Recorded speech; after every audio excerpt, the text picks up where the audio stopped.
And we're back on another exciting episode of Starfleet So Hail, where we have a casual and informal conversation about Star Trek. Today we are focused on Star Trek Strange New Worlds, Season 2, Episode 1, Broken Circle. And I'm so excited to be joined by my good friend Robbie. Hello. Hey, happy to be Welcome. talking Strange New Worlds. Yeah, welcome back to the stream, Robbie. What's new with you? What have you been up to in the Star Trek world? Just listening to podcasts and catching up on Text Trek, Strange New Pod. I've not been reading as much Star Trek, but I'll have to get back into that. What was the last book you read? That was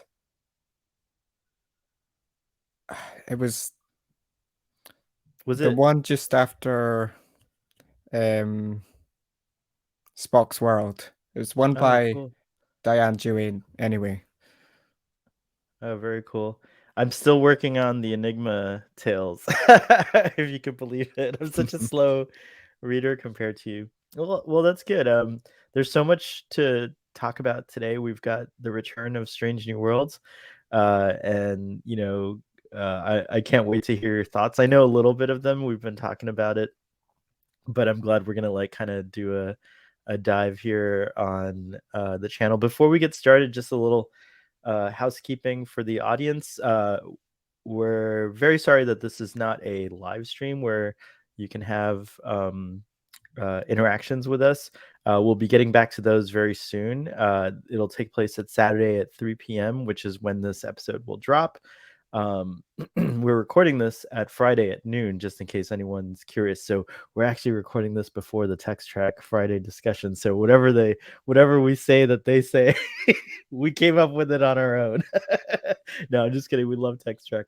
But yeah, so this episode is pre-recorded, and we might be doing this for a few more, and then we'll get back to the lives as soon as I get my life in order a little bit better. But yeah, it's really good to be back, have Star Trek back. We had 8 weeks of hiatus, I guess you could say, or 8 weeks off for us commenters slash streamers slash fans that have something to say. But we're back to it. And last night it was really fun to see. Speaking of Text Track, they took up the Thursday reaction stream mantle, and our friend Rachel Bloom did such a good job hosting that stream. I had so much fun being in the chat. So check that out every Thursdays as well if you get a chance. And then we had the salon at 10 p.m. Eastern time on Twitter Spaces, which was a lot of fun. A little bit of drinking involved and a lot of discussion, but I guess let's get right to it. Robbie, normally we do an episode summary, so we'll do one that's real quick, and maybe we could do it together, and then we'll give our opening thoughts. So basically, this season picks up pretty much right where the previous season left off. But we've got a few months in between. Right. The Enterprise is at the Starbase 1, Jupiter, that's over Jupiter, and it's there for inspections, and Captain Pike is packing up. Well, he's talking to Una, and he's like trying to get representation for her trial that's coming up, but there's no one really that they can find to defend her except for this one litigator, and she's not answering anyone's calls. So Captain Pike decides he's just gonna go there and find her. So he leaves the ship. He leaves Spock in charge of the ship, and he's like, Spock, what could happen? You're in space dock. Everything's gonna be fine. Well, it turns out during all these inspections, we get a distress call from La'an, who's on a planet called Kajitar 4, and she's basically says that there's like a huge threat to the Federation occurring because there's like some kind of plot that's developing. Plus, she needs aid for her friend, who we met in the Gorn episode last season, who she's trying to get reunited with her family. So Spock goes to Admiral April, and he's denied. Admiral April tells him that Kagetora 4 is like a really complicated situation because uh, for 30 days, Klingon, it's a dilithium planet, and quite prodigious. Apparently, lots of dilithium coming out of that operation. And the agreement since the war ended was that the Klingons would have it for 30 days, and then the Federation would get it, 30 days, and they'd alternate. So he's like, we can't send forces in to investigate until our 30 days comes up. So your friend will just have to stay put. And so this doesn't sit well with Spock. So he gathers the senior officers and he basically says, like, well, we've got to steal the Enterprise Yeah, and go that was a after bit Lon. stupid. We're going to steal the Enterprise when we could just pretend we're following our mission, leave space dock, and then divert course, you know? Well, they weren't going to leave. They weren't scheduled to leave space Oh, dock okay. We'll make for more like, of a deal out of it. If you're going to leave space dock, steal the Enterprise, have some fanfare. Don't just say that and then no. Well, we'll talk about, you're going right into the discussion here, Robbie. You got to wait till the summaries over. But now I know what you're thinking, and that's interesting. But anyways, they do steal the Enterprise unceremoniously. I thought it was actually quite a lovely scene. I love the way that they did it with it was a neat. I didn't want to see Star Trek 3 all over again, and I didn't want to see like something we've seen before. So it's kind of cool that we had Pelia, who's the chief inspector, by the way, Commander Pelia. She's like suspicious when they stage the warp core breach, and she goes to the bridge and she's like, so you have a warp core breach on a warp core that my team just certified was fine, over the course of 3 days. And there's this whole exchange, and she finally is like, well, if you're gonna steal a starship, you got to do it right. And so she, like, of course, with her expertise, does all the right things. And Space Doc's like, Enterprise, get the heck away from us. yeah, Like, she clear was the like, space. warp core breach? I think not. And so the Enterprise zooms off, and we get Spock's go phrase. Uh, Which I has been want done to death, in all the new Star Trek shows. What would your go phrase be, Robbie? Um, Go to warp phrase. Your thing. I've not got anything scripted here, so I'm just Yeah, thinking. that's fun. Um, Mine is Geronimo. I've decided, uh, like the 11th Doctor. I think Well, I just have something simple, take us out. Like yeah. that's just Take uh, us out is like, it's cool. Like that's Captain Kirk's thing, I believe, right? yeah, Anyways, so Spock's thing is now basically he's like, make the ship go now. yeah. He's impulsive and he's efficient. Which I really enjoyed that part of it. Um anyways, they get to the planet, and they quickly figure out what's going on. They help Laon's friend. I forgot what her name was. The Was character. it? Do you remember? I, I don't know if I'm mixing this up or Alien.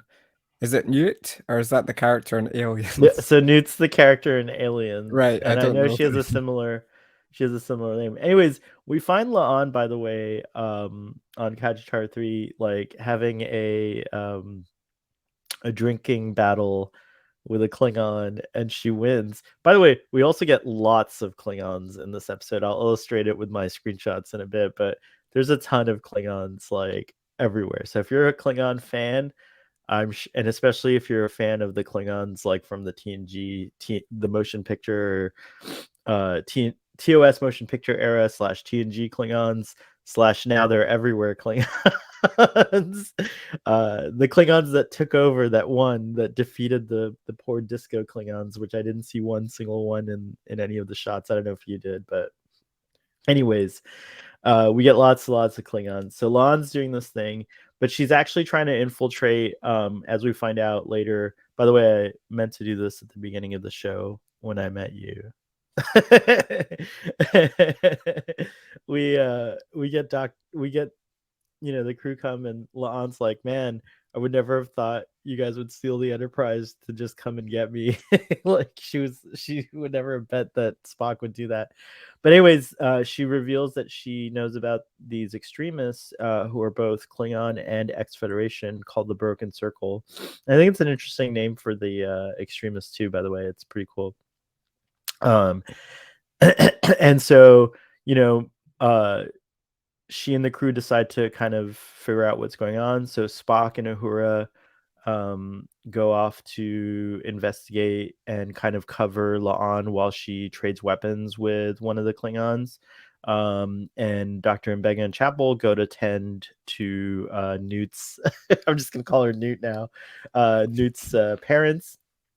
And after they do, they actually get caught up in it all as well, because a couple of Klingons, a Klingon comes over and they're like, "We're gonna need your services," and so they go off and do that, and discover that there's a Klingon, the Klingon, you know, the Broken Circle have built a starship underground in this dilithium mine, and that the plan is to make it look like the Federation are violating the agreement on Kajitar 4, and to restart the war for profit, because profit's gone down since the war ended. So yeah, these people are total assholes.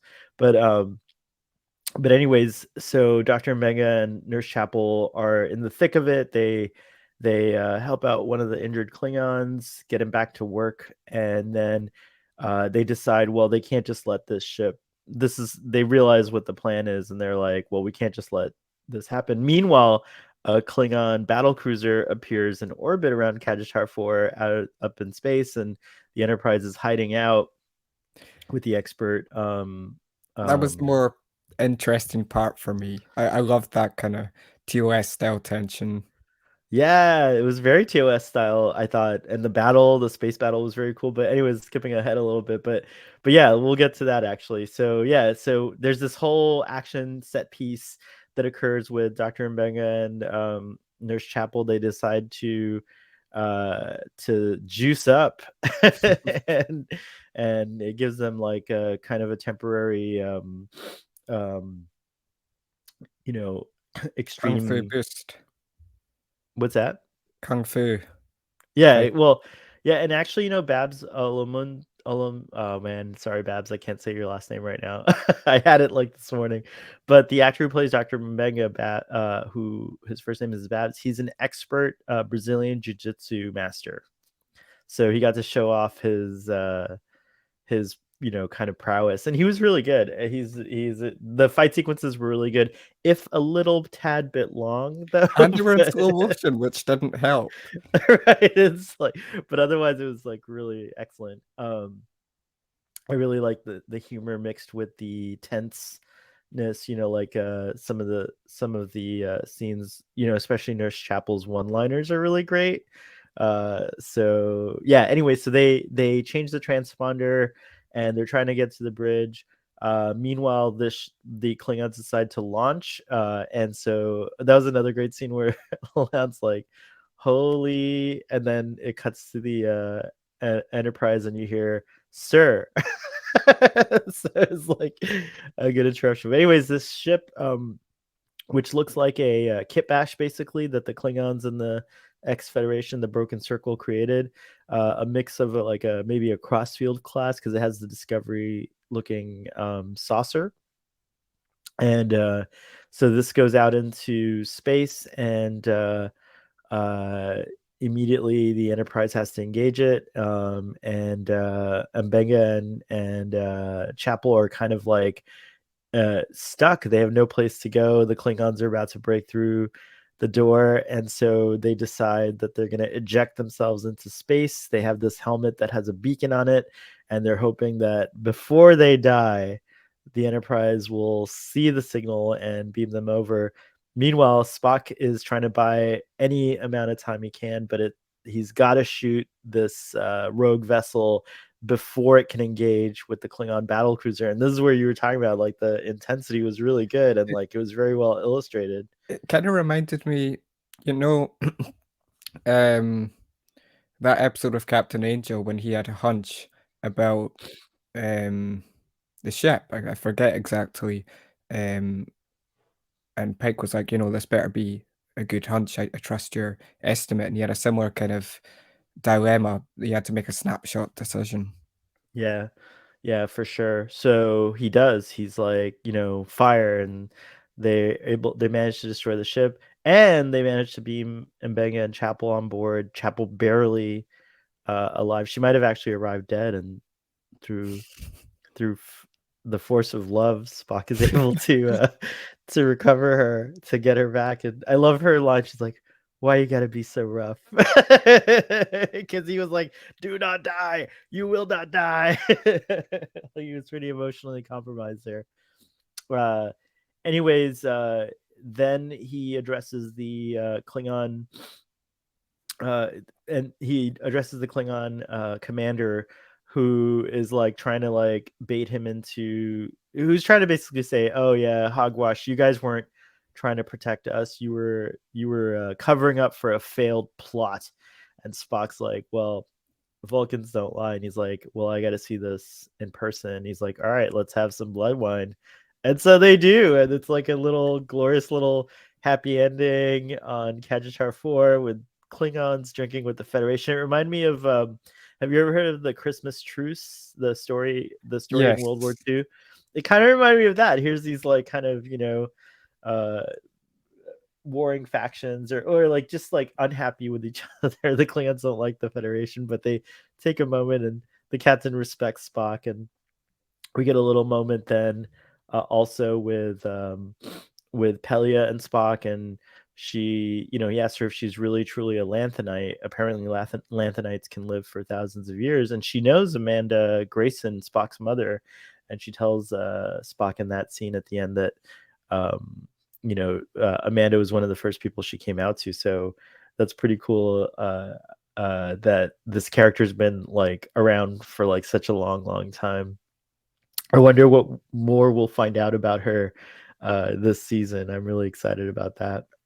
I really hope Um, that we see Amanda Grayson at some point in the near future. You yeah, know, it would be really if nice. not in season 2, at least season 3, because a lot of Spock's kind of emotional difficulties have been focused around Chapel and T'Pring, which I have no problem with. I think they've done good stuff. But if that's all that's going to be to him becoming him struggling with his emotions, it's going to get a bit tiring.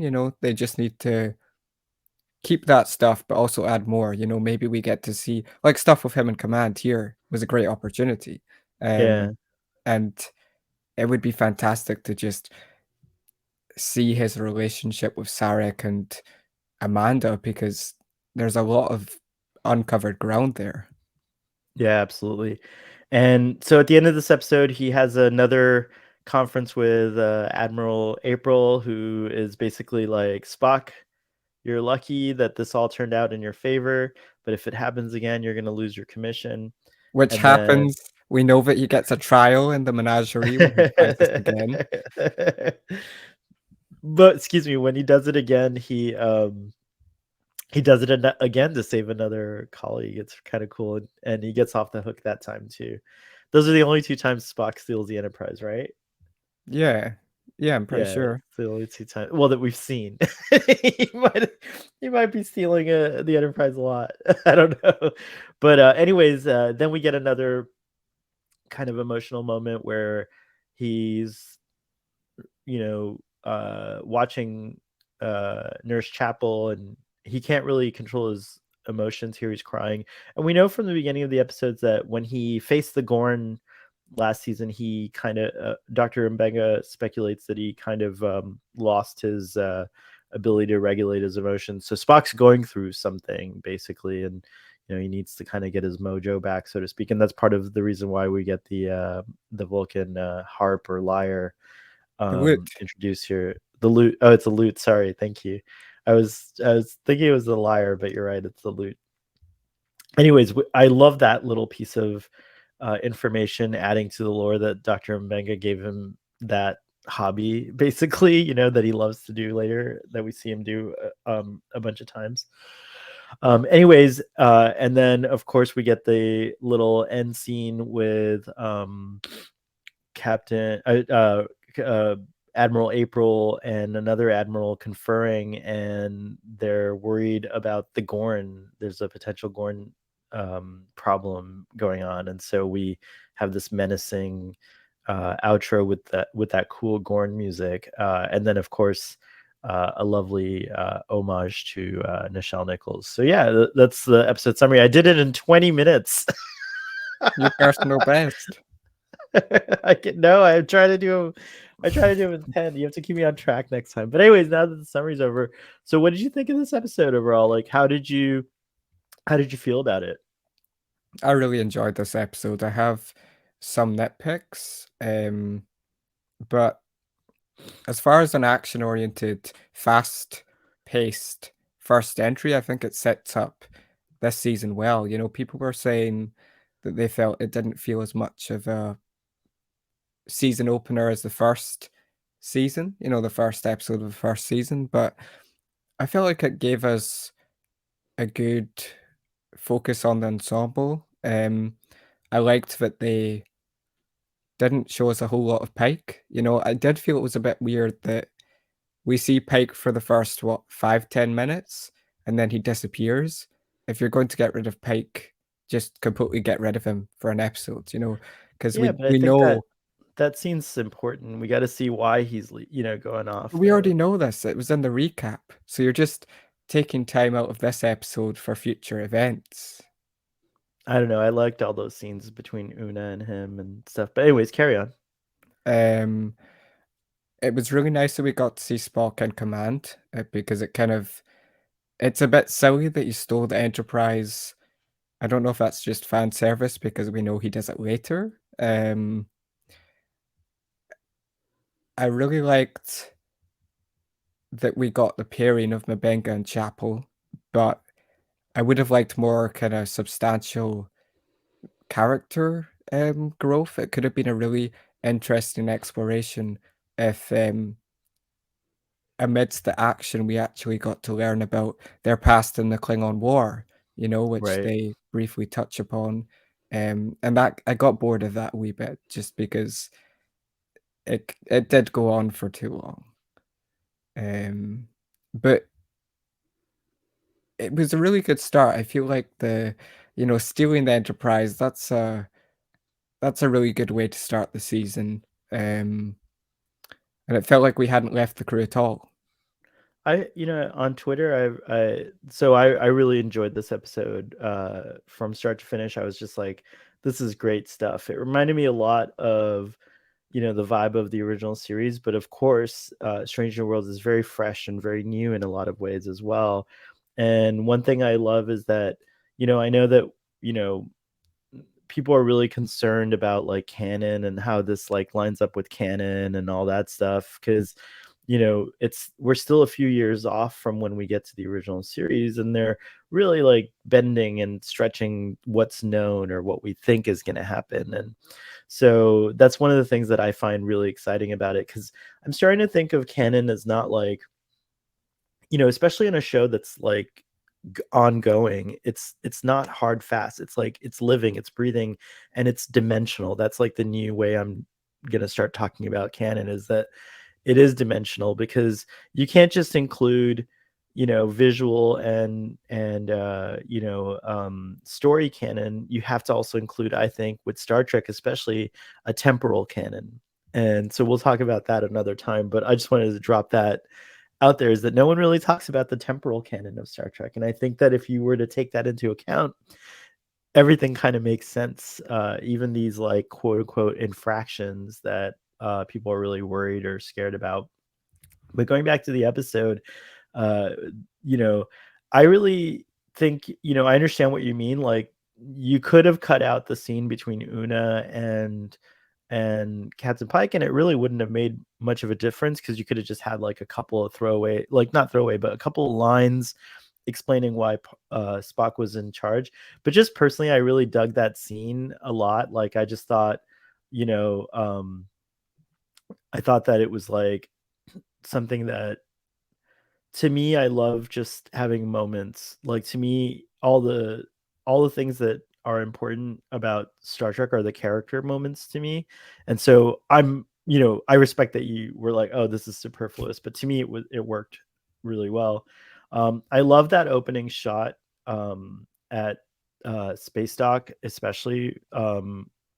Like, it was exciting that this is how we're coming back to Strange New Worlds. Like, it was a very dynamic shot. You're following these little drones, and you're seeing all these other ships, docked alongside the Enterprise, and like, it has Captain Pike's little opening log over it. It was very just like, it played very nicely to me. Um, and did you notice, Robbie, that there's like a ship that kind of has like the NX look to it? It had like an Um, NX kind of vibe to it. It's the one, I can't zoom in on this presentation here, but it's the one to the right of the Enterprise in the docking bay. When you watch it again, you'll see it. And then they had the ship that looks like the USS Archer from previous season's first episode that number one was on. Man, number one's always kind of needing to get like bailed out of a situation at the beginning of, of these seasons for yeah, Una. that's kind of funny. I didn't think about that. But anyways, yeah, so here she is, and I guess this is like her cell or something. She's under arrest. It's nice. It's a nice cushy cell, by the way. But Pike in his opening log talks about tension among the top brass, and that they're all worried. And of course, at the end of the episode, we realize why that is. But what did you think of? What do you think the show's gonna do? Are we gonna get like an all-out Gorn attack at the end of the season? And Well, how we does that saw sit with you in terms of how it relates to the arena? To the episode The Arena, and like how Kirk doesn't really know who the Gorn is. um when it comes to canon, I'm kind of I'm not a huge canon gatekeeper, I'm flexible, but for me, I don't really mind that the Gorn are different because I can headcanon that they are different sect of Gorn, you know? We have Yeah, plenty of maybe they're a less intelligent Gorn. There's so many there's a lot ideas we we don't can know just about them. work around, Yeah, and it makes for a nice new villain because, TNG had the Borg, DS9 had the Changelings. As long as they don't overdo the Gorn, if they have a Gorn episode every season, then yeah, I'll get sick of it. But if they have some kind of um way they put the Gorn to rest and maybe this season or the next, um, while explaining why they're different, subtly towards the end, then I'll be happy with it. Um, it's more the character canon that I kinda am less flexible about. I want yeah. Spock to become that TOS Spock, and Uhura, she's going in the right direction. Um But we know that the Gorn are going to reappear in a big way because we saw in the trailer Captain Right. Batel is on some planet and the Gorn ship is just coming over, Yeah, it's so true. That's what we that all think sounds is like an gonna happen. exciting premise, some old colony, very much like Aliens, and Pike probably has to save Batel. Yeah, totally. I love this line. The loss to Enterprise would be unimaginable to me. But also, Spock says the same thing um about Una, so everyone's kind of feeling it. I like that line. You know, when Pike's telling Spock he's going to be in command, that he's like, you don't seem excited, Spock, and he's like, what could happen in space dock? And then Spock's like, famous last words. Um, this was a really great scene.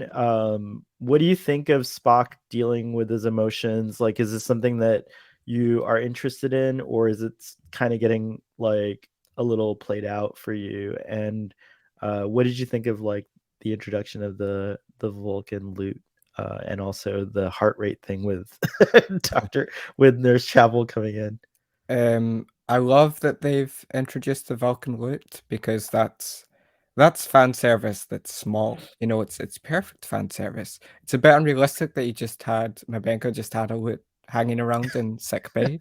Um, I thought of the same thing. I was like, uh, wow, like you just had this like thing hanging in the sick bay. It's funny. Someone pointed out that it's been months since last season. So it seems a bit weird that they're only just confronting this with Spock. Um, Surely he's had months where he's kind of been struggling with his emotions after the Gorn, but that's just a plot contrivance. I got the impression that he's been dealing with this for sure, but that it's come to a head because Captain Pike's put him in charge for a bit, and now he's like really concerned because up until now, maybe he's been hiding out in his quarters, as we see later on. Also, he even says to Uhura, "Couldn't you have just called me on the intercom?" You know what I mean? So it seems like he's been. The impression I got, I don't know what you think, but the impression I got that is that he's been kind of keeping it to himself, trying to overcome this himself, and now that he's been placed in charge and he has to have a more of a presence with the crew, he's gone to Mbenga to see if there's a way to figure it out so that he could look or appear and control more while he's commanding. I do feel like maybe it's just because we've seen this so many times with um alien characters that are half one thing, half the other. It's always, striking the right balance. And I feel like in Star Trek Enterprise, we had the same thing with T'Pol. Season 3, she basically loses her emotional control and is struggling with Trillium D addiction. And Phlox has a similar thing. He says, something along the lines of you've broken down these barriers and you're gonna have to find a way to kind of recuperate. So it's just a bit. I feel like they need to do. It can't be so similar to the old stuff, you know? Maybe they haven't seen Enterprise and they didn't actually realize, but give us, as I said before, some kind of have him struggle with friendship and love, and family and society, social kind of dynamics. Not always, oh no, Chapel's coming in the door, I've got the hots for her. Because if that's all they're gonna do with Spock's emotional arc, then I'm gonna be unimpressed with how they've um geared Chapel as a character because that's not really adding to her from TOS. And I'm Yeah. gonna be disappointed with Spock because there's so many layers to this character that you can explore, not just with romance. And I think they're answering. I'm patient with it because I think they're answering the question of, which is a really good question, what happened between him and Chapel? Because in TOS he's quite cold with her, and like he has like mixed. There's the one scene that I can recall. I think it was in the I think it was in in the Ponfar episode maybe. But anyways, Oh, she brings the soup. well, yeah, but like maybe it's not that episode, but there's an episode where he like breaks this like coldness for a moment and has like just a moment with Nurse Chapel where he looks like there's like between Leonard Nimoy and Majel Barrett. I gotta try to remember. This is the part of why having a live audience is great because we have like all these super fans usually in the audience that are like, "Oh, I know what you're talking about," and they can answer it right away. But audience, if you're watching this, put in the chat what scene I might be referring to. I'll probably figure it out by then too. But anyways, so yeah, anyways, I think they're actively answering the question of like why that dynamic is there in TOS. So I'm very intrigued by it, but it is like, it is on the line of like, how much my patience will be because I'm not really too interested in the romantic stuff between him and Nurse Chapel, and I do like him and T'Pring more, so it's kind of making me sad because T'Pring's kind of all right. Like she's not like too bad, like, and so he's kind of, I don't know. But hey, you know what? You can't mess with people's romantic lives. Like we can't tell Spock what to do. He's got he's got to make up his own mind. And of course, we all know who his ultimate love is, who he meets later on, James Tiberius Kirk. So that's a thing. And I don't necessarily mean romantic love. I mean just like it's undeniable that Spock and Kirk are like dear to one. They're like brothers or whatever you want to call it, but they have a very intimate, beautiful kind of bond and relationship. You know. Yeah, and I suppose the fact that Spock never gets together with someone only makes his friendship stronger. You know, Right. that's Right. what he really latches onto. But also, I feel like it's possible this show is kind of maybe overusing Spock. Um, That's definitely a concern as well because that being said, like, I'm gonna shout out my friend Toddy for a second because he's always complaining that Star Trek's about Spock too much, right? But then he's complaining that he doesn't want to see Captain Kirk or Lieutenant Kirk in I don't Strange New want to see Worlds. Kirk.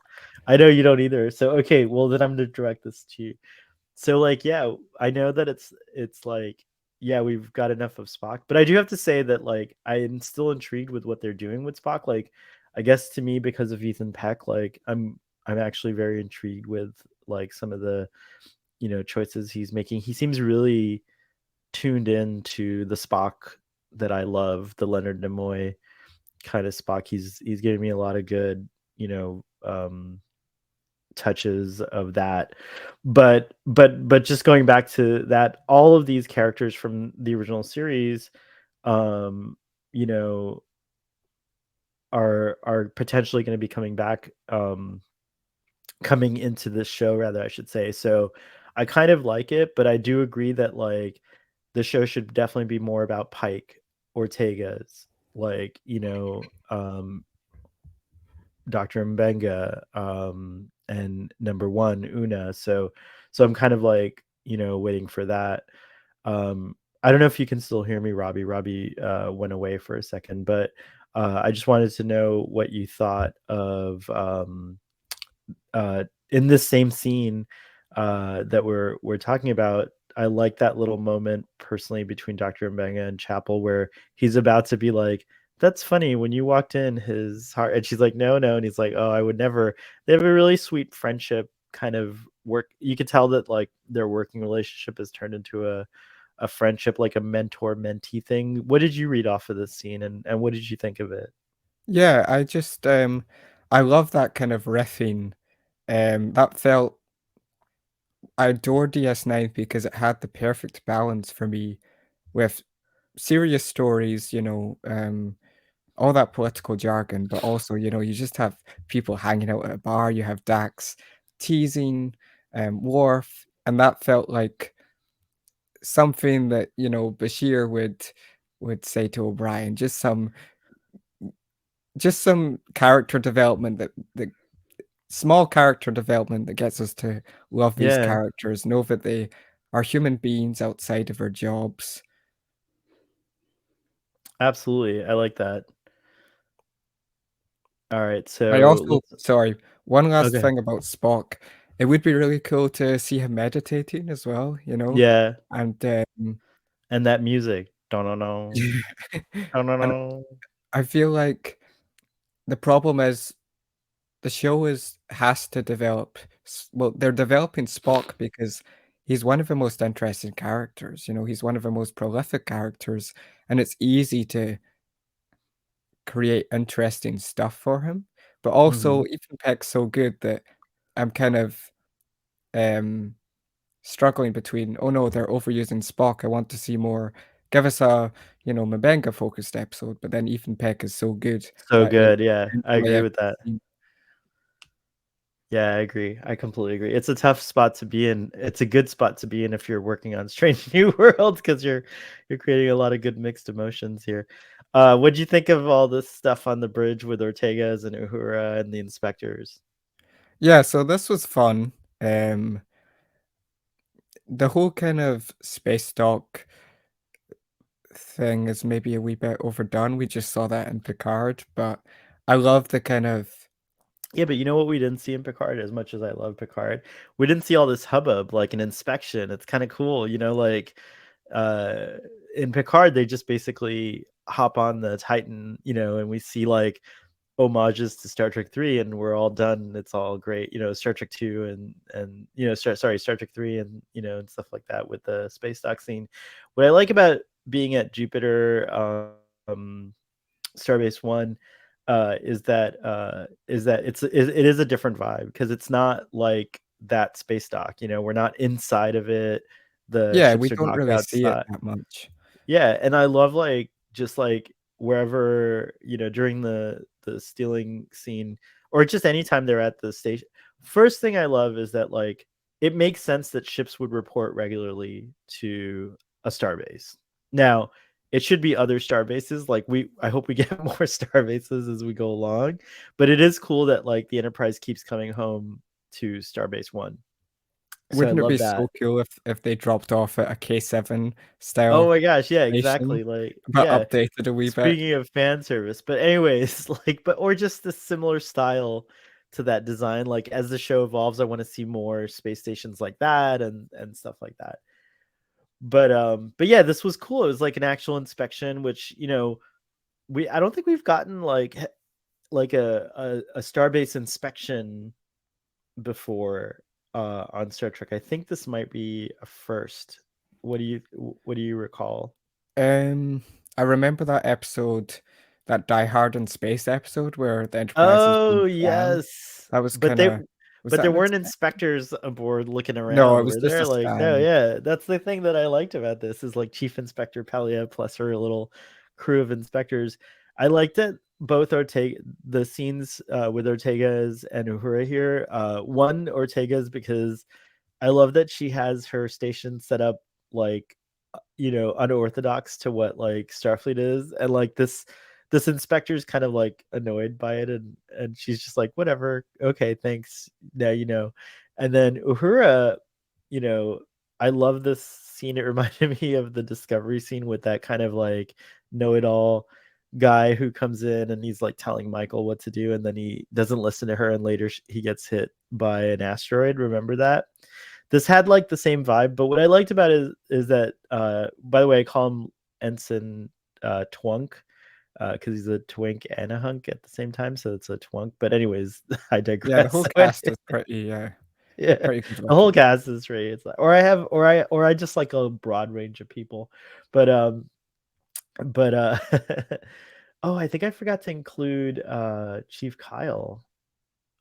Speaking of pretty, oh, I did. He's not I Chief forgot. Kyle though, he's, Oh, sorry, Chief. yeah, Chief J, thank you. Sorry, I still have Chief Kyle in my heart. That's that's why I said that. But I forgot to take a picture of Chief J, the new transporter chief. But anyway, speaking of pretty or handsome people, everyone. I mean, Admiral April. I mean, Strange New Worlds is cast with a very attractive group of people, I must say. and lots But of red shirts. lots of red shirts. There are a lot of red shirts. It's true. It's like they're all gonna die. Unfortunately, I'm gonna be attracted to them, and then That's why they'll the TOS die. Enterprise is a whole different crew. But yeah, it gave me the same vibe with Uhura here with that. But what I liked is this guy was actually like kind of decent. He was like, okay, fine, and he walks away. Like he didn't like press the issue or try to mansplain her. So I do like that he let her do her thing. But and it's a good thing too because she gets that distress call. I love this shot. I took a picture of it, but with Admiral April looming over them. But I like the way that they were all just sitting around, kind of powwowing and stuff like that. And I like that they didn't understand what Spock was suggesting. He's like, I thought it would be obvious. We must steal the Enterprise to go and to get our comrade. But this is like great because it's fundamental to Spock's character. And I like that he's always had this like loyalty and like sense of duty and the impetus to do what's right even if you're not cleared to do it, you know? And this is a cool moment. Like this shows also that, you know, Pike was right, about Spock. Like people do trust him and will follow his leadership, Because this could have easily gone the wrong way and been like, we better call Captain Pike. Well, Like, it really adds new dimension to Spock because I always assumed that Spock, and maybe this is a bit cold, but I always assumed that Spock is the kind of person who is not going to, go and save um, anyone outside of his immediate family or Pike, Kirk, and any really strong friendships that we maybe haven't seen yet. I don't know, but this kind of showed that he he has more range. He doesn't really know Leanne that well, and he's still doing something big to help her out. yeah, yeah. Well, she's one of the crew, even though she's on this leave and everything. So in his mind, it's a no brainer, and I kind of love that. I agree.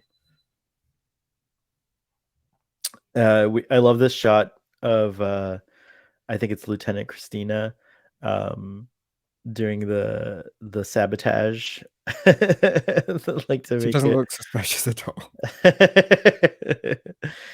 All right, I've been waiting for this moment here. What did you think of Commander Pelia? Um, I'm kind of mixed. I feel like she feels a bit like a Lower Decks character. Mm, Um, yeah, she but does have that. She could easily cross over. yeah, she kind of has Dax's energy. Um, I like that this show is. I miss Hammer, but I like the show is kind of varying things up by giving us a new chief engineer who's, she's not going to let anyone take out her engines without, A fight. saying, I'm in on this. Yeah, I like that she was a kind of open presence and she was um, happy go lucky, maybe a wee bit quippy, but that's okay. yeah. I'm not too I th- sure about the accent, but that I don't know. Well, I think Carol Kane did a superb job bringing this character to life, and I get the impression that they basically just were like, "What do you want to do with the character?" and let her Go improvise, if crazy. you will. But I'm sure it's a very good collaboration between her and the team making the show. Um, she is so fun to me and interesting. I love the introduction of the Lanthanites as a new species, and we have all these conspiracies on in real life on planet Earth that there are aliens living among us and hiding out and stuff. So I love that the show is kind of playing into that and just basically saying, yes, it's true. This is the reason why you have those weird theories is because of the Lanthanites, and the Alorians have been doing it too, or maybe it was just Guinan, I don't know, but Yeah, you know, if you were on Earth, you'd just think she's just that crazy neighbor or crazy auntie, yeah, yeah, yeah, exactly. Um, but she's such a mercurial diva, and so it touches all these like kind of buttons in me of like worship, basically. So I worship Pelia right now. I think she's just like so fab. And I basically want to be just like her when I'm an old lady. So, you know, uh, yeah. So just, we're gonna still be friends, Robbie. I'm gonna be just like Pelia when well, I'm you a have the thousand. energy for it. thank, thank you. I'll definitely. I appreciate that. But yeah, I love her. I loved Hemmer like so much, and so it was like kind of a concern for me, like how would they like treat it, and the way it was done was pretty cool because it's just very matter of fact. She kind of falls into this role, so it wasn't like a new engineer was just assigned or anything like that. So it's kind of a cool thing. So it's going to be interesting to see her character throughout the season. One of the greatest things is that like she has this immediate kind of connection to Spock, and going back to Spock here, but I got like a chill when she mentions Amanda Grayson, and then later at the end of the episode when she's like, your mother was one of the first people I came out to about being a Lanthanite. So, it's an interesting idea. Maybe she requested um to get a space aboard the Enterprise for this inspection because of that, you know? Um And Well, also, I get the impression that the inspection was just routine, but like she says later, she's like, you know, you would think that you'd be surprised the one thing that like kind of is the biggest sort of disadvantage of being so long lived is the boredom. And so she sees this excitement going on, and I think that like she's just like, what could go wrong? I mean, let me just help these poor kids steal the starship, because she's right, like Vulcans do things for good reasons. And so, I love her trust in him, but also there's this idea of like your mom's best friend be kind of watching over you, which I kind of your yeah, your Spock was trying to mom's take the car out and, your yeah. mom's cool best friend is kind of watching over you, and like she's a bit like, I don't know if you think this too, but I think she's a bit sexy. She has like very like like sexy way about her, but like not cringe. You know what I mean? She's just like the right cool sexy is the way that I would describe her. You know what I mean? Like she's very comfortable and like has this like sultry way about her, which I like. Yeah, she kind of seems to have an energy the way she's walking and talking. Yeah. Um, I it's kinda interesting because Hammer was so different from her. You know, Hammer was I liked Hammer because he was a curmudgeon, you know? He was like Odo. Um, and he kind of bounced off the crew well because they were you have Ortegas and you have Uhura who are more, um, optimistic, energetic, and so he kind of bounced off them well. But also, it makes this season fresh. It's gonna be interesting to see how she bounces off this crew. And I hope that we get more screen time for her before we we move on to another engineer if we do. If we do that every season, it's gonna feel gimmicky. But yeah, hopefully she gets more screen time than Hammer did. Yeah. That whole sequence of stealing the Enterprise from the plasma venting, from the nacelles venting, um, to the whole, I would like the ship go now, was like chef's kiss for me. I really liked it.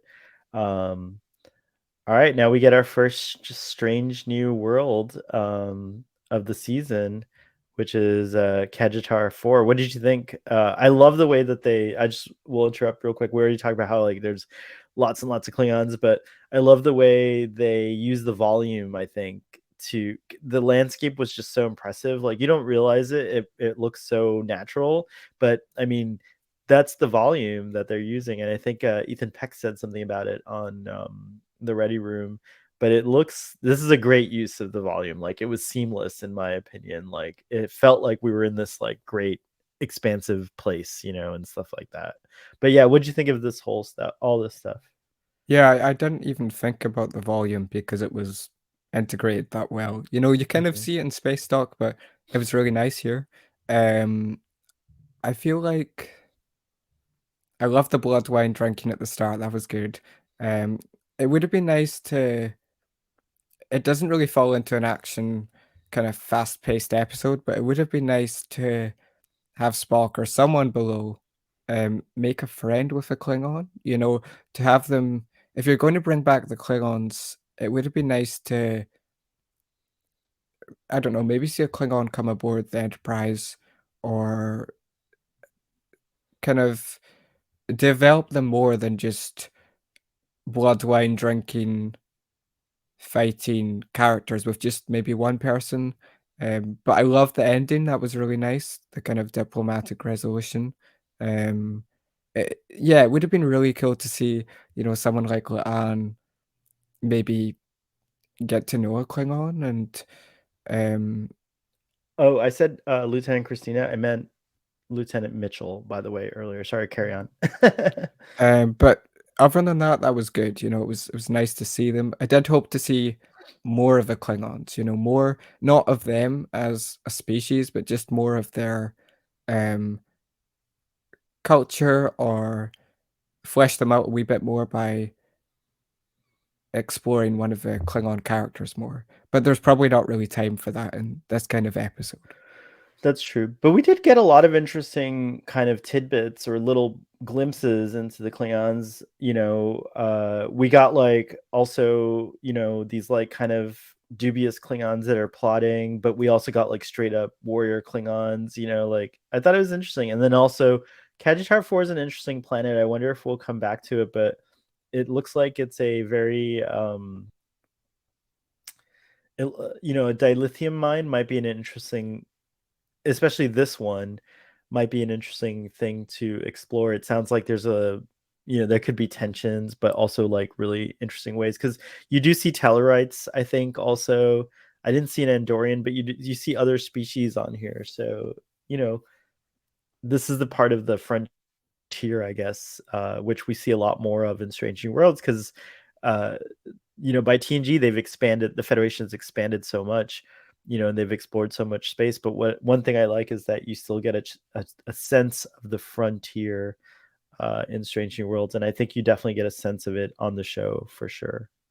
Um, Although there weren't A and B plots, it did feel like because we had the ship stuff and the planetary stuff, it did feel, like an old school episode because it had more variety. It wasn't just on the planet the whole time or on the ship the whole time. They had a mix that felt very TOS. Um, I feel like um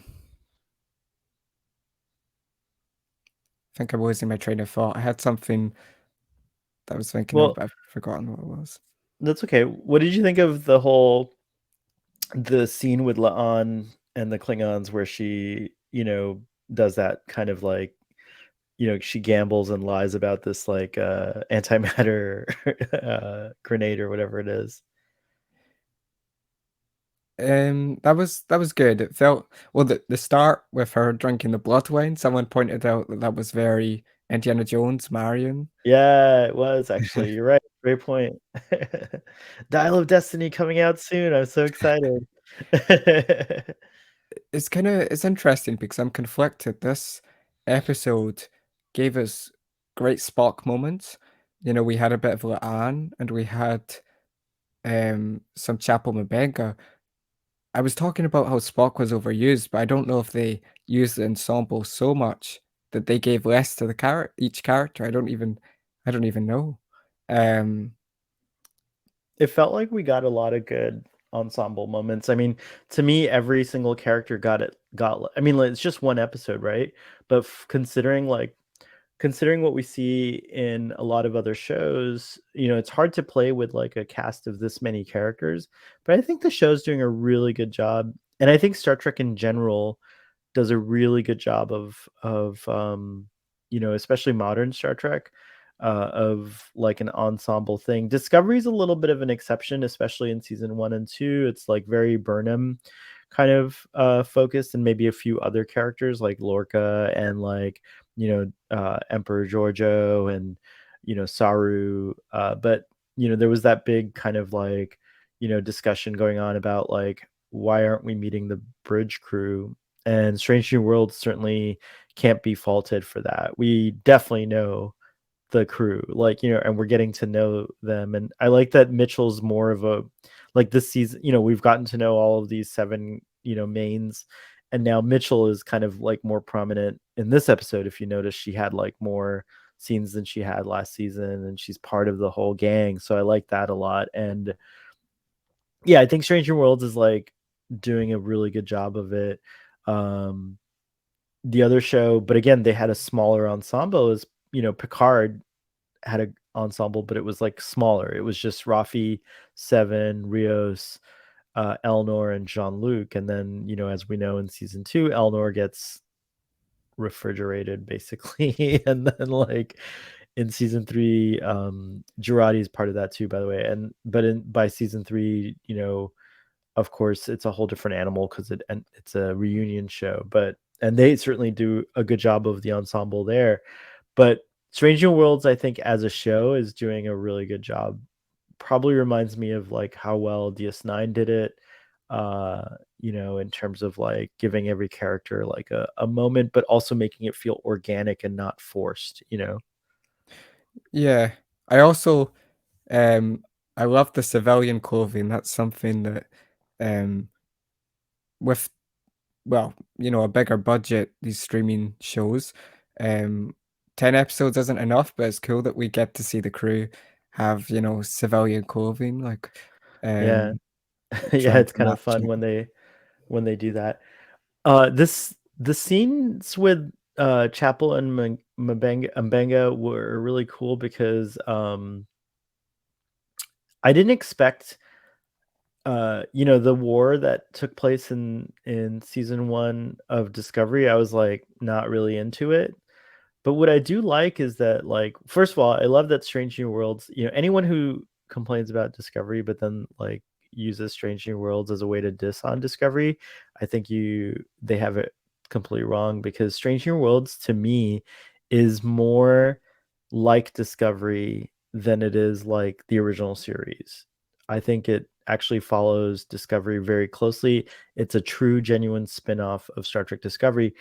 The icing on the cake is that it happens to be, you know, referencing a lot of the original series with characters that we are familiar, but it's definitely Discovery went off to the 32nd century and the show never ended. In my opinion, Strange New Worlds is just picking up after season 2 where Discovery left off. And I love that the show is not afraid to do that with everything from the designs of the interiors of the ships.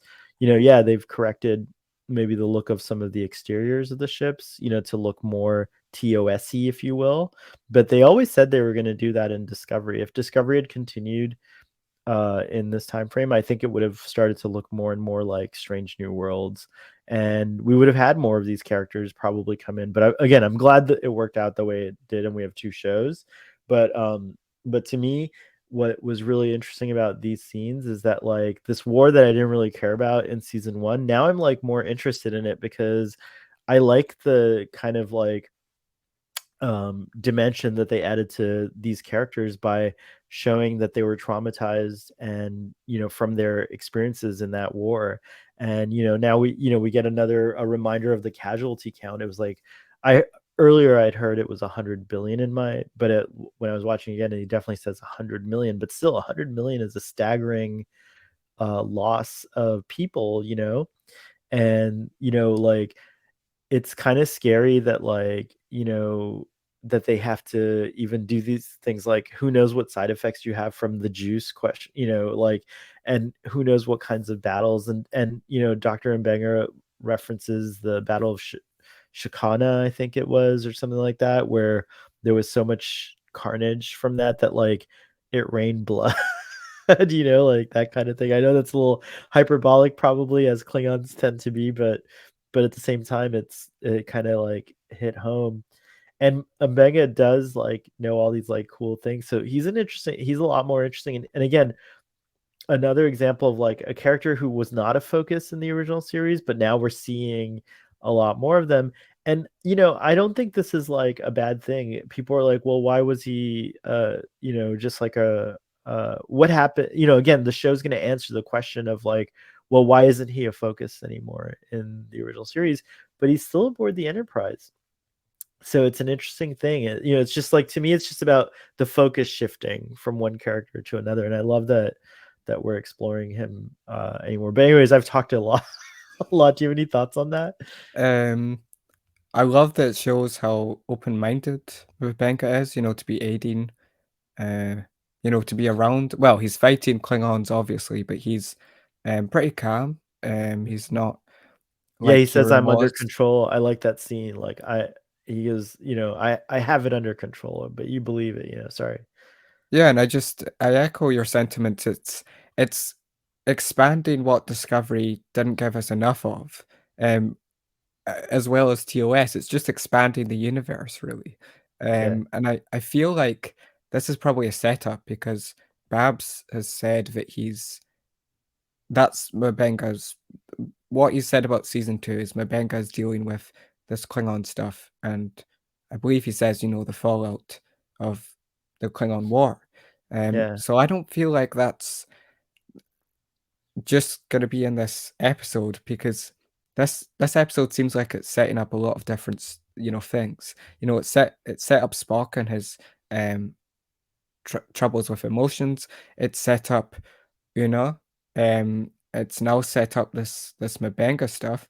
It's expanded upon Discovery. When you actually look at it, it's done a lot for a fast-paced episode. Um, and I believe we saw a leaked picture of a white Klingon that we've not seen in this episode. So I do think that the Klingons are definitely coming back, even if it's just one Klingon. Yeah, yeah. I Maybe that think means Mabenga focused episode, who knows? Ethan Peck said that we'll see the Klingons again in a good way, in a cool way. So that's exciting. Yeah, I do wish they had stuck a few Discovery Klingons and also some of the TOS Klingons in. But I think they can still. I mean, they can I'm still not do sure I'd that. like the TOS Klingons because, you Well, know, they can be designed to not be completely human racist looking, like blackface actors. Like I think they can design more human looking Klingons. I believe they can update it, but still make it reference the original series. You know what I mean? Like it was problematic, the way that they did the Klingons, back then. And I think Strange New Worlds can still do the smooth Klingons, but not make them so stereotypical or weird. With you can cast actors of different races and colored skins and stuff like that. So I think it can be fixed. But yeah, that's cool. I'm glad you feel the same about that. All right, so here we are. This is the the great action sequence. By the way, the visuals are just so stunning. I really love it. I love how dynamic the scenes are and like how the Enterprise moves. It's not too quick, but she's nimble, which you always got the impression in the original series that the Enterprise could turn on a dime, but you never really saw it, because of special effects limitations back then. And now you see it and it's like really cool. But yeah, yeah, go ahead.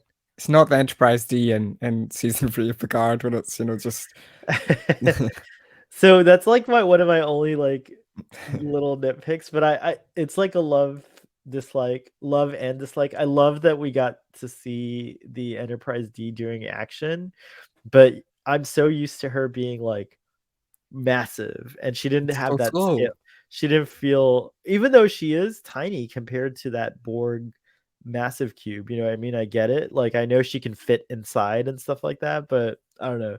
But yeah, here the Enterprise moves in a way that I feel is correct. And like the sound design is really great. Like the Klingon ship sounded a lot like the Katinga that we see in Star Trek 6 with the fiery, sound to her thrusters, and like the Enterprise has those cool engine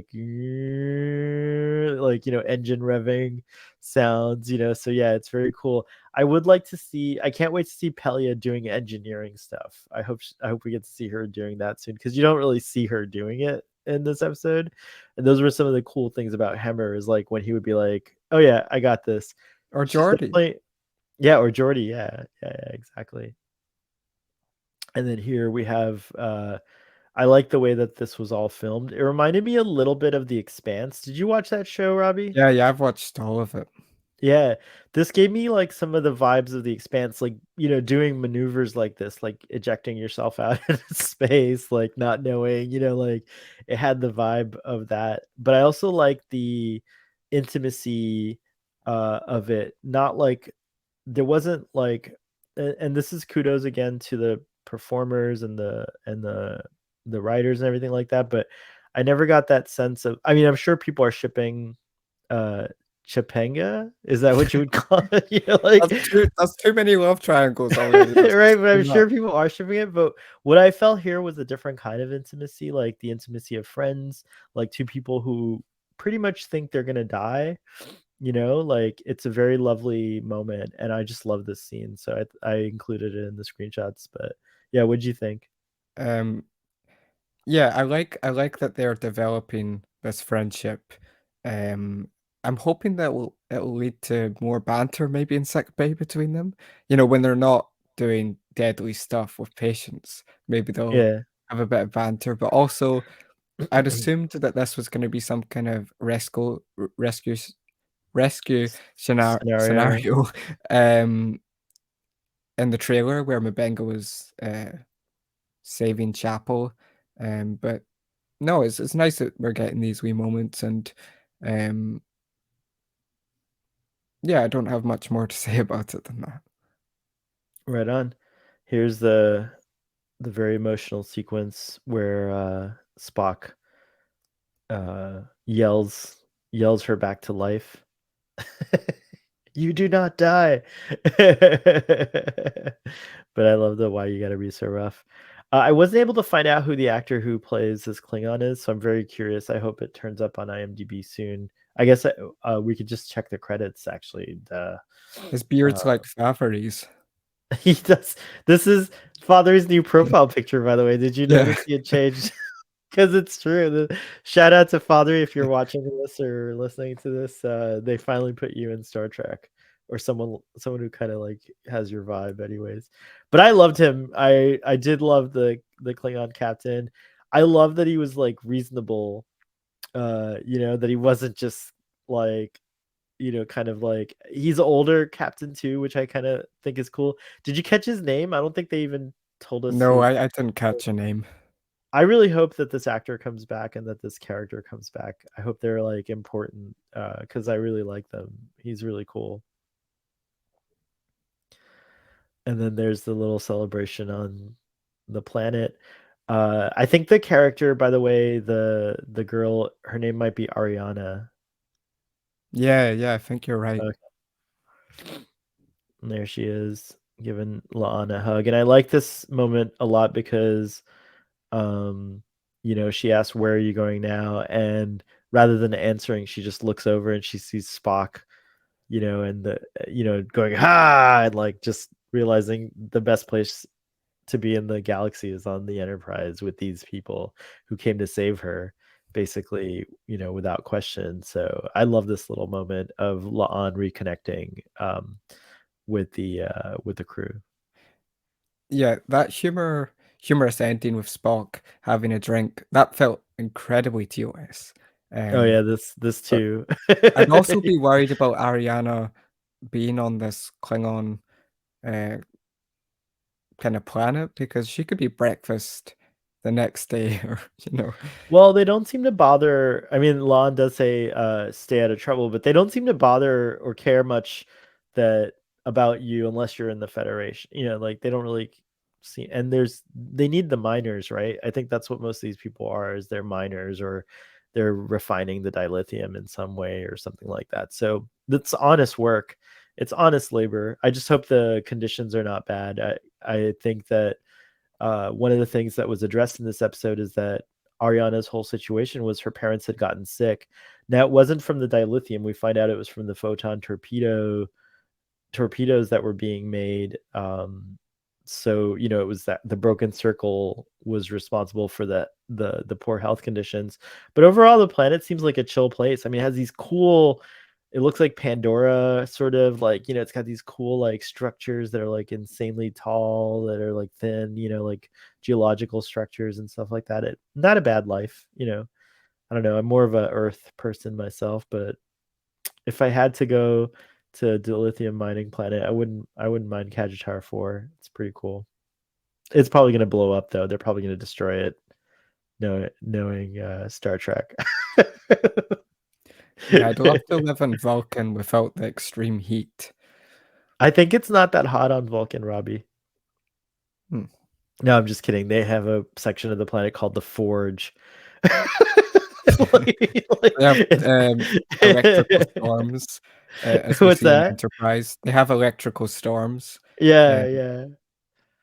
Yeah, so you can visit me on Earth when you need a break from the heat, and I could go to Vulcan to visit you when I need a break from all the paradise. But um, did you see that TikTok I sent you about the planets, Star Trek planets versus Star Wars planets? no, You because I didn't saw watch Star it? Wars and I was like, I'm not No, you interested. gotta watch it. It's really funny. I'm not gonna play it on here. Or maybe I'll play it after the show, but this was a really humorous but also good scene. And I like that Admiral April's a compassionate, you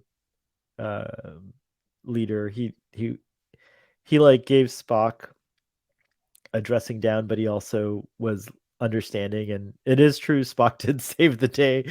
Like, he prevented potential, like he says, two different, conflicts on at the same time for the Federation. So, you can't really fault him. He actually did a great job. Yeah, it's not great that La'an was just left by the wayside after she's not officially in Starfleet. Kind of reminds me of when people leave the army.